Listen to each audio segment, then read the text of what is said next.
you think good people sexually assault two girls over a period of 10 years?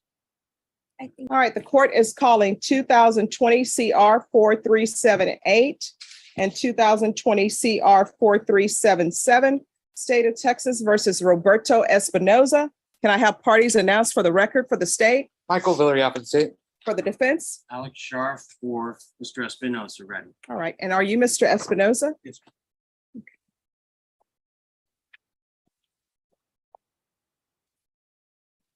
All right, Mr. Espinoza, in each of the cause numbers, you entered a plea on May 24th, and you entered a plea of guilty. The court found there was sufficient evidence to find you guilty. The court deferred finding of guilt as you've applied for deferred adjudication.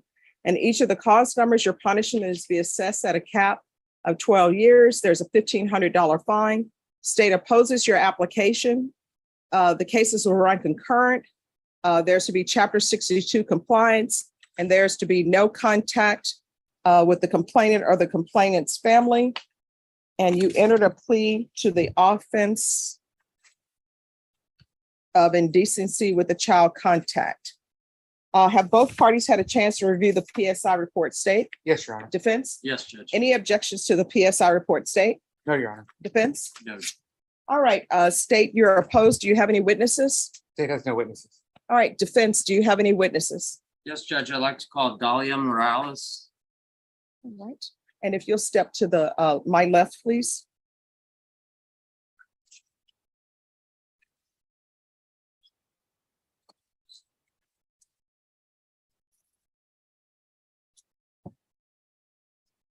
All right, can you raise your right hand for me? Do you solemnly swear or affirm the testimony you give will be the truth and nothing but the truth?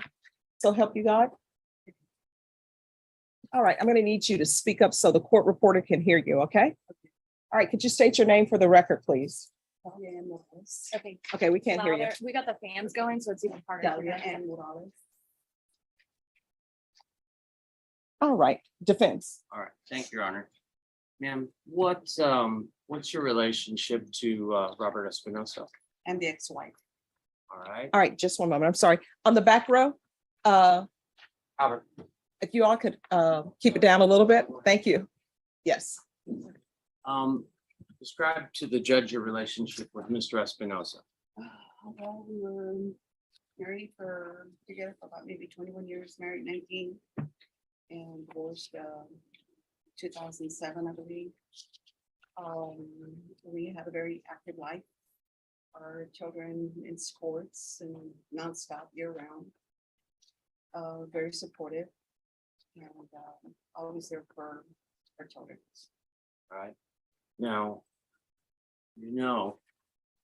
understand that Mr. Espinosa has admitted and pled guilty to the two charges that the judge described. What can you tell the judge about that? Very much out of his character. I'm a woman of faith.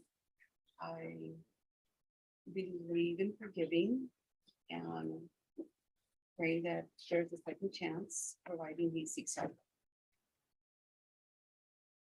And how many children did you and Robert have? 2 girls, What are their names? Genevieve Espinosa and Bianca Bondana. And how old are they now? 37 and 43.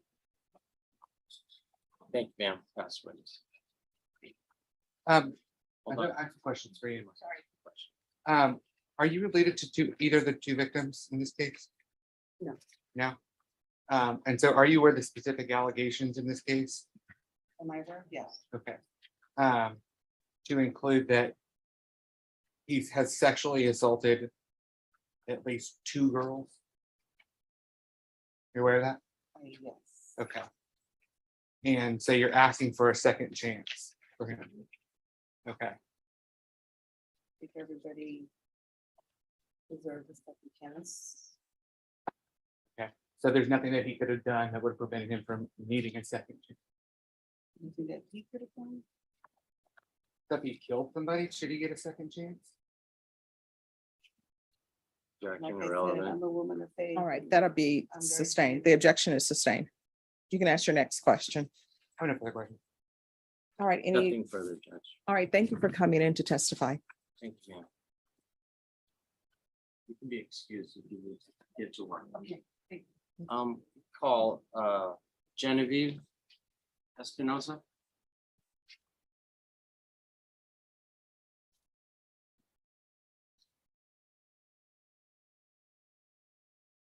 All right, could you raise your right hand for me, please? Do you solemnly swear or affirm the testimony you give will be the truth and nothing but the truth, so help you God? I do.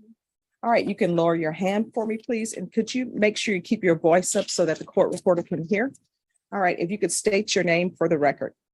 Genevieve Marie Espinosa. All right, defense. Um, how do you know Robert Espinosa? He's my dad. Okay. And your mom just testified, is that right? Correct. What do you want to tell the judge about your father? I'd like to say that my dad, as long as I've been alive, has been a man of service and always helping us, everybody in the community throughout our lives. And I just believe that he is a good person and that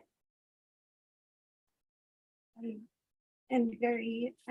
by his side, I'm by impartial, I'm by everybody's side, but I just really believe that he is a good person.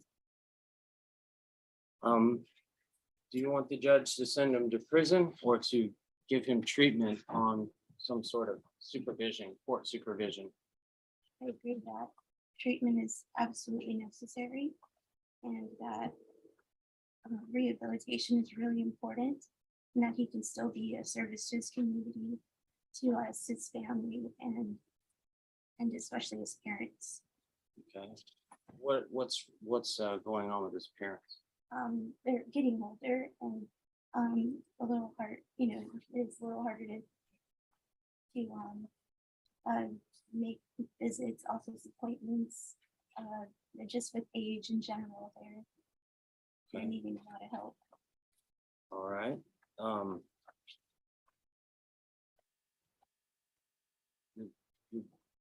Does your grandmother, she have dementia? Mhm. Okay. Onset, yes. And her husband, not his father, but Mhm. her husband, do you know if Robert takes care of both of them? Mhm.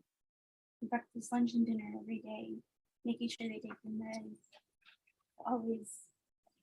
Always there for them, making sure that they're adhering to their schedules and also his own too. So Okay. Now, you know that he has admitted to some pretty serious crimes. What do you want to tell the judge about that and what she should do to punish your dad? well, I have not my entire life had any bad experiences or anything of that nature. So obviously all of this was a shock, a complete surprise. Maybe that can be helpful in deciding his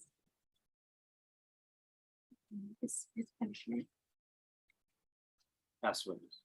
State. Just have a couple questions for you. You said that he's a good person. Yes, So you think good people sexually assault two girls over a period of 10 years? I think that good people can get into situations, and I think that can be rehabilitated and counseled, and there are things we can do and not just give up on somebody. And you said that he's a man of service. Well, you can agree with me, the things that he did to these two underage girls were not acts of service, right? Right.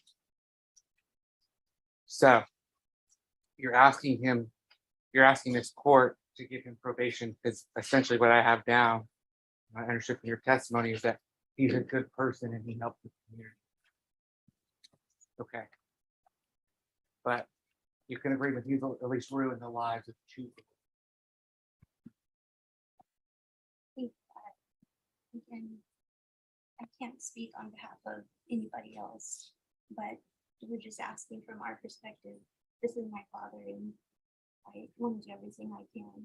I get that. I wouldn't want my dad to go to prison, but there's a difference between wanting and deserve. You can agree? I agree. I'll pass the witness. Briefly, you had said that your dad had helped the community. Could you tell the judge about that? While we were in school through pretty much all of high school and while we were kids, he always volunteered to clean up the parks and clean up the school, paint, and we were always there by his side, helping along with that. So we have always been kind of driven towards, following in their footsteps and trying to make things better. So I think I'm sorry, that's the question.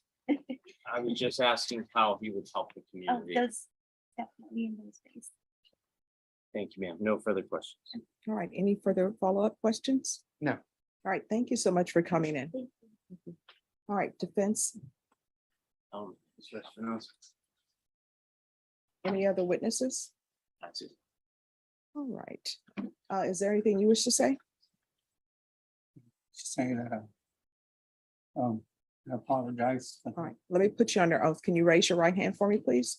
Do you solemnly swear or affirm the testimony you give will be the truth and nothing but the truth, so help you God? All right, you can lower your hand if you could state your name for the record. Roberto Espinosa. Okay, and what did you wish to say? I just want to say I apologize to the victims and hope that they get help. And if I also need help, so. I'm sorry what I did. I live with this. All right. Defense, Thank you, Your Honor. Mr. Espinosa, do you hate yourself for what you did?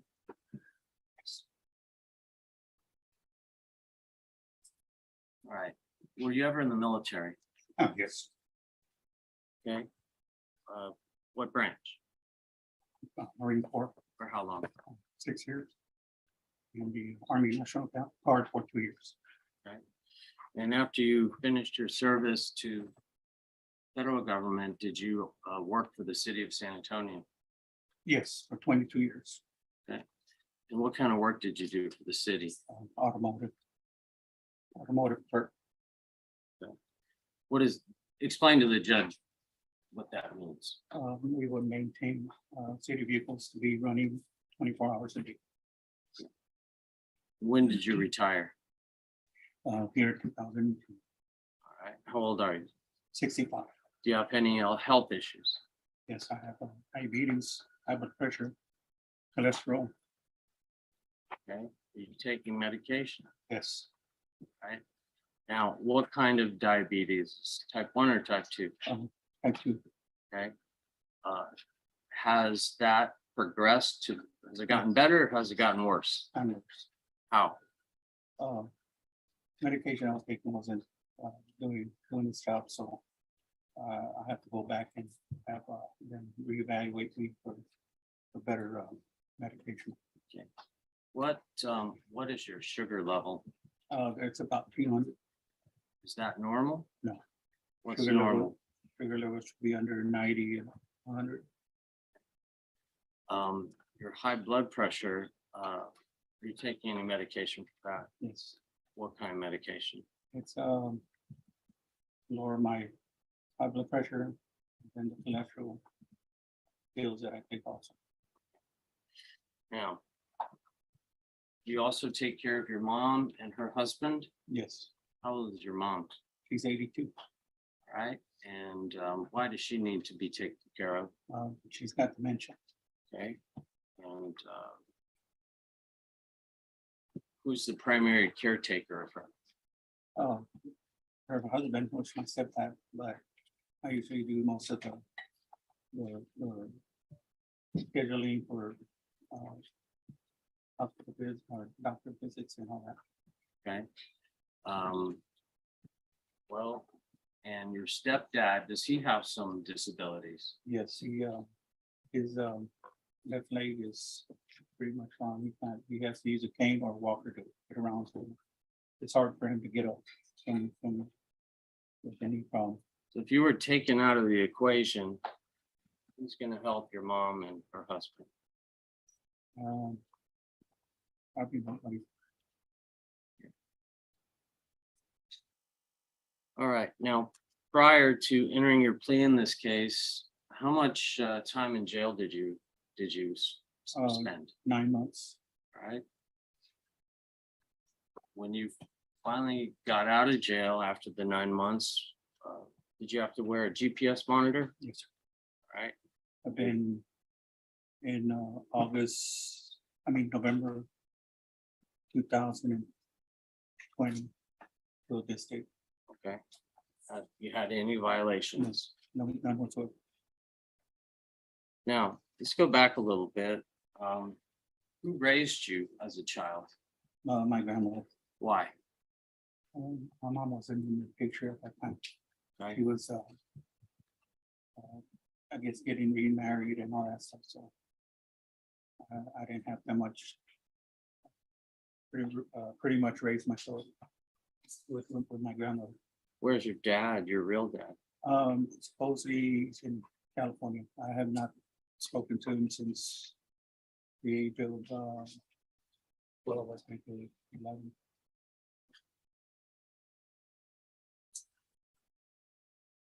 You understand that the only choices that the judge has are to just send you to prison, or she sees fit, she could grant you deferred adjudication. You'd have to register as a sex offender. She could give you up to 6 months in jail as a condition. She could keep you on the monitor for the duration of your deferred adjudication. Tell the judge what you would like for her to sentence you to. What should your sentence be? I would like to see if I could have deferred adjudication because I do need help Help with what? getting with the problem I have with what I have done. The crimes that you admitted that Yes, you committed. And how old are you? 65. Is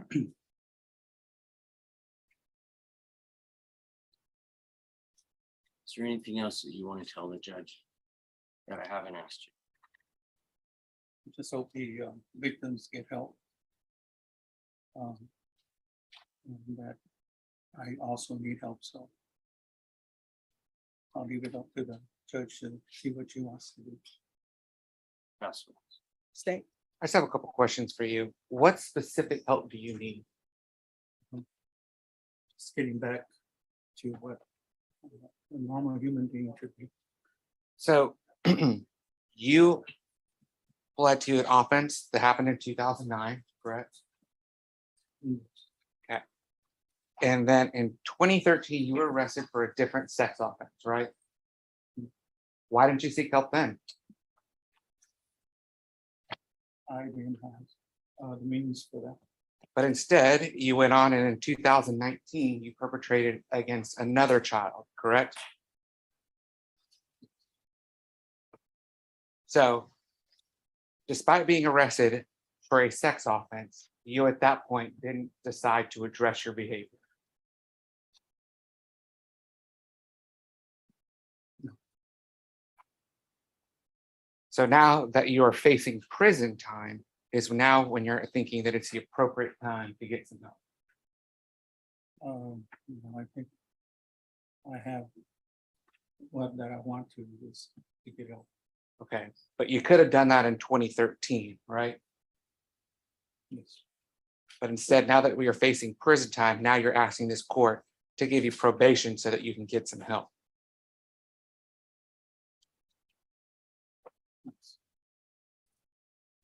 I'll pass the witness. All right, any further question? No further questions. All right, I just have one question for you. What was your thought process when you were committing these acts? Because I read and I always make sure I read everything because I want to make sure I'm familiar with everything. So I read all the stipulations, and then when people come before me and I'm to do a sentencing, I read all the stipulations, and I also read the PSI report that's been prepared for me. So there is one incident where you go to a store and you ask her brother to get out of the vehicle so that he can go get gum. And then you proceed to insert your fingers into her vagina while he's in the store. And so what I'm looking at is, you had to know it's a public place. Who knows how long her brother is going to be in the store to buy gum? And you're having his sister to remain in the vehicle. What was your thought process? I have no. I have no thought on what I was doing. I know. it was I mean, wrong. you have to be thinking something. I mean, I know you're coming to me and you're saying it was wrong, but she had to take off her pants because according to what I've read, you told her to remove her pants. So at that point in time, there had to be some thought process, like how much time do you had to be estimating? I'm thinking how long her brother's going to be in the store. Is there a long line? How many cars are in the parking lot? Because that determines to me how long he's going to be on line. First, he has to pick out the gum. When he picks out the gum, he stands in line. How long it's going to take the cashier with him? How long it's going to take him to pay? I mean, wasn't all of that running through your thoughts so you wouldn't get caught? Yeah, it was in a public place, so there was people out there, so it was just, I didn't know my where I was at the time, so. Okay. It was just Okay. for me to explain. Anything else from either side? Brief argument. All right, the court will hear argument. Defense. Thank you, Judge. Well, I'm sorry. Actually, it's the state first, and then state if you want to reserve, you can. I'll argue first, Judge. I think this case is clear. 12 years is not enough. But I understand that is the plea bargain that the state entered into with this defendant to have these cases resolved, prevent two girls from having to take the stand and tell about the things that this man did to their body. We have 3 witnesses, including the defendant, come here and tell this court that he should be granted deferred adjudication. He should be given probation because he needs help. Number one, I think that's quite frankly a ridiculous argument when he was facing a continuous sex abuse of a child case. He could have received help then. He could have sought it out then, regardless of what the allegations were, the truthfulness of those allegations. But instead, we have him, that case gets dismissed, and then in 2019, he perpetrates against another young woman, a girl within our community. These girls are going to be dealing with this, excuse me, for more than 12 years of their life. They'll be dealing with this for the rest of their lives because of this man's actions, because of his inability to stop himself, from his inability to seek the help to prevent him from perpetrating on children. He got the benefit of a bargain, and we're asking that he get the full 12 years because we're talking about 2 girls over a period of 10 years.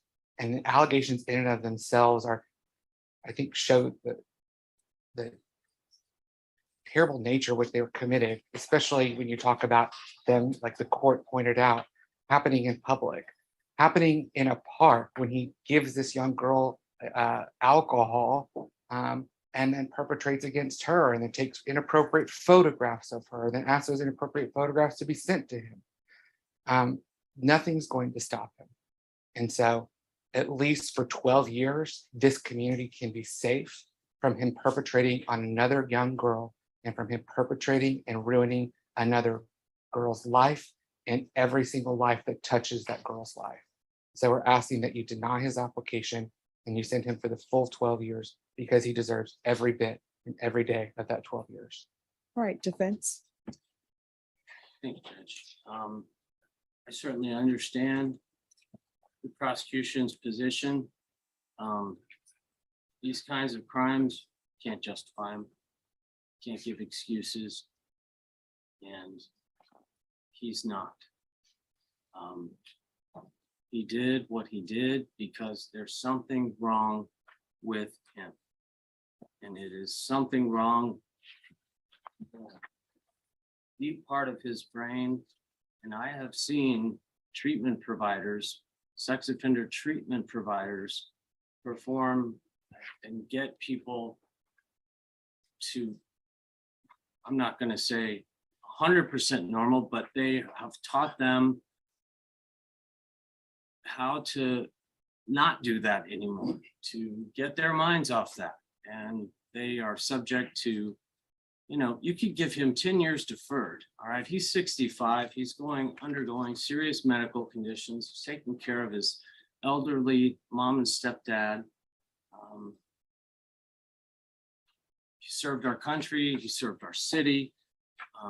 What he did is inexcusable, but he, you know, it's not like we have sex offender treatment rehabs advertising and putting billboards all over the city or all over the TV.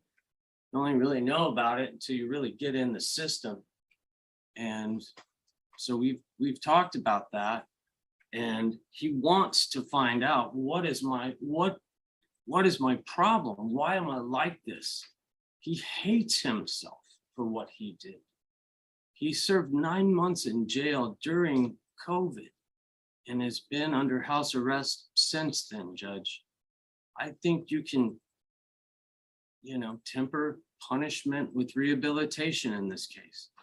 You can give him 6 months as a condition, 6 months in jail as a condition. That would come up to over a year with the 9 months he did awaiting trial. The sex offender treatment program in Bexar County is outstanding. The counselors are outstanding. He knows he's going to have to register as a sex offender. We talked about the standard conditions of yearly polygraphs and treatment and counseling. And he wants it and he needs it. If you just send him to prison, Judge, I don't know how long he's going to make it in there for his health problems. But he's not going to get through. They just don't give treatment in prison. And so we're asking the court for 10 years deferred adjudication. All right. Mr. Espinoza, I want to let you know that I listened to the witnesses that were called on your behalf. I think it's always commendable when we have people who are willing to come in to give me another insight into you other than what you've been charged with. And I wanted you to know that I appreciate your service that you've given to the community as your time as a Marine, and also the work that your daughter said that you did in the community to help. In each of the cause numbers, the court is going to find you guilty. The court will sentence you to 12 years in the prison, give you credit for any time served, $1,500 fine, time and money to run concurrent. Each of the cause numbers will run concurrently. So 2020 CR 4378 and 2020 CR 4377 are running concurrent. There's to be Chapter 262 compliance in each of the cause numbers. And in each of the cause numbers, there's to be no contact with the complainants or the complainant's family. And I believe both parties are aware of those persons, and I've included those names on the docketing sheet. So those names will be on the judgments, and those are the names that are in the indictments. Is there anything else with regards to sentencing from either side? Judge, we just have victim impact. Right. I don't know if the Zoom is working. No one has zoomed in. All right. She said that she wanted to link that you sent this morning.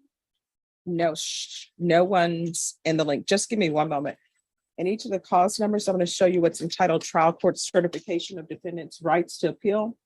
Did you review that document with your attorney? Did you understand it and did you sign it? Yes, yes, ma'am. All right. because this is a plea bargaining agreement, because I followed your plea bargaining agreement, and because you waived your right to appeal, you do not have the court's permission to appeal. Do you understand? All right. Good luck to you. What we're going to do is I'm going to have you remain, because my understanding the state has victim impact, but that's going to be by video, okay? So if you can just have him in the back, and then we'll bring you out, Mr. Trevino and Mr. Shaw. Thank you. Thank you, Judge.